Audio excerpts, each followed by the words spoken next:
Jeff Rowe from Two Hacks Garage. Well, this is kind of a technical video.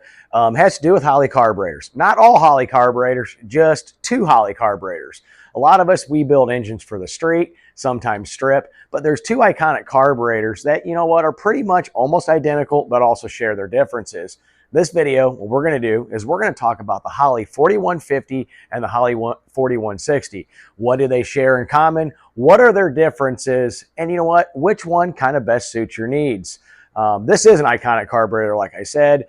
They have its roots back to the 50s in Ford, Lincoln, and Mercury V8 engines, and they have progressed throughout the years. Like I said, there's a multitude of different variations of it, but for this video, we're going to primarily discuss what are the similarities between these two iconic carburetors and what are the differences. And from there, maybe I can help you decide what suits your needs. All right, so what I have here for a little bit of demonstration purposes, this is a Holley Classic 600 CFM. This is a double pumper model of the 4150, and this is a 450 CFM 4160 series mechanical secondaries. Most of these are actually found in vacuum secondaries, but for this, I'm using one of my tunnel ram carbs. So right off the bat, as you can see, the 4150 and the 4160, both of those are a 4-barrel carburetor. That's common across all of them.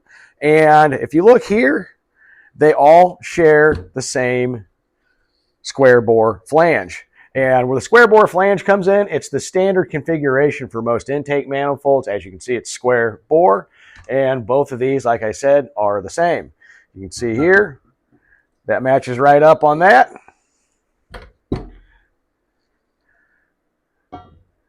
Same thing with that one. So yeah. Both of these are 4 barrels, the 4150 and the 4160, and they both share that iconic square bore flange. A couple other similarities that are worth noting on the 4160 and the 4150, both of these have front and rear fuel bowls on them. Both of them have on the primaries, they have a metering block as shown here and here. And both of the 4150 and the 4160s on the primary metering block have adjustable idle mixture screws on each side, and they also have ports for vacuum for your advanced timing. Another thing that these both have in common, while these are mechanical secondaries, you can get these in either manual choke or electric choke. And you could also get both of these in mechanical or vacuum secondaries. However, most 4160s you see are a vacuum secondary. When you find one that's mechanical secondary, most of the time that was meant for a tunnel ram setup. The other thing is both of these, as you can see here on there, the pump discharge nozzle is also on both of the primaries. The 4150 and the 4160, the carb body dimensionally is the same. What else is the same about that? Well, the carburetor flange itself, where the air cleaner assembly sits on, that's the same 5 1/8 dimension. Along with that, they both have the center stud mount for that air filter assembly. On the primaries and secondaries, you see they have the fuel vent tubes on there. Also on the primaries and secondaries, they do encompass the air bleeds. One cool thing about this is if you do look on the 4150 here on the primary and the 4160 here on the primary, what you're going to see with that is they both utilize an adjustable accelerator pump. Also a key feature on the primaries on the 4150 and the 4160, you can change out the jets in these along with the power valves. All right, so those are some basic kind of high-level similarities between the 4150 and the 4160 carburetor. If you notice in that video there, I mentioned quite a few times, just mentioning the primary side of this, not the secondary side of this. There's a lot of differences that come with the 4150 and the 4160, and those differences can actually alter the way you're going to use them, what the application is for, and your overall goals. So now with that, let's take a look at what makes the 4150 and the 4160 a completely different carburetor. All right, so let's go into some of the basics differences between the 4160 and the 4150 series Holley carburetors. One of the biggest differences you're going to see right off the bat on the 4160, what you do have is a single inlet fuel design. Between the fuel bowls itself, it does have a transfer tube. Now, if you were to look at the 4150 carburetor, better known as the double pumper, what you're going to see, it's a dual inlet design. And that dual inlet design is fed either by a 1-into-2 or 2 lines going in there. On some of their higher end performance models, you can actually change over where your inlet comes in. Let's talk about another difference between these two.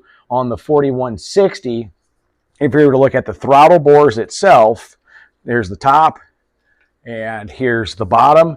On a standard 4160 carburetor, it is 1.563 inches. Some of the performance models go up to 1.688.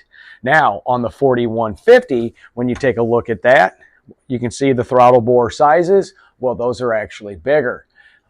The standard size on that right there, well, that is 1.75 inches. So if you were to take a look here on this one and this one, you can actually see the difference. So the Venturis, throttle bore, all those sizes. By the way, this one is going to have on the 4150 larger butterflies than the 4160. Where that all plays into, well, that's your carburetor CFM range. Most likely on standard 4160 carburetors, what you're going to see is anywhere from 390 to 600 CFM. And on most of your standard 4150 series carburetors, you're going to see anywhere from 600 to 850 CFM. All right, so the next part on the differences between the 4160 and the 4150, this is going to play into the tunability of these carburetors. If you were to look at the 4160, like we mentioned before, the primary side has a metering block with jets that you can change along with a power valve, and it does have idle mixture screws on each side. Also on this, like we had mentioned, the primary side, it does have an accelerator pump, which is also adjustable. However, if you were to take a closer look on the secondary side, well, you do not have a metering block. It actually has a metering plate, which is shown right here in this picture. So that metering plate, it's kind of a set mixture rate right there. So while you can really tune on your primary side, you're kind of stuck with what you got on your secondary side. Along with that, you don't have an accelerator pump on the secondary side, just the primary side. Also, another key difference between that, you do have a pump discharge nozzle, like I said earlier, on your primary side, but you don't have that on your secondary side. So when you look at the actual 4150 carburetor, the tunability of one of these is much greater. So if you look from here on your primary circuit, well, you do have your metering block with a power valve and jets that you can change, along with your idle mixture screws on each side. And if you look here, you do have the same thing on the back. However, there's one difference on here. While this does have jets that you can change and you have your idle mixture screws on both sides, it's a 4-corner circuit idle mixture screw, what they kind of refer to it as. There is no power valve in the rear. However, you do have, like you do on your primary side, you do have an accelerator pump on your secondary side.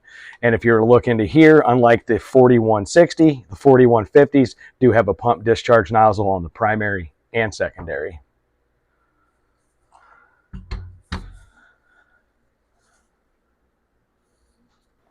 All right, well, we just talked about the differences and similarities between a 4160 and a 4150 carburetor. By now, you're probably wondering, well, which one do I need?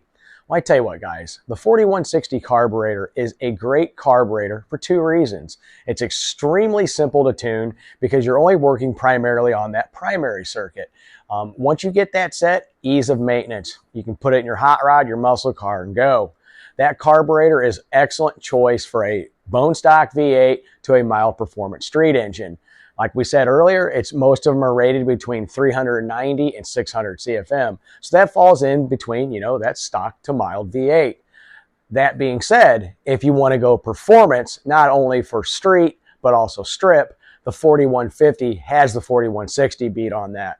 As we covered on that, the tunability on that is endless. You have a metering block on the primaries and also on the secondary circuit. You can change jets on the front, you can change jets on the rears, and with that 4-corner idle circuit, the tunability is endless. So While that tunability is endless on that, for most street applications, and you know what you're doing with the carburetor, want to learn, you know what, guys? If you have a kind of a mid-performance V8 to a high-performance one, I'm probably going to say you want to go with the 4150.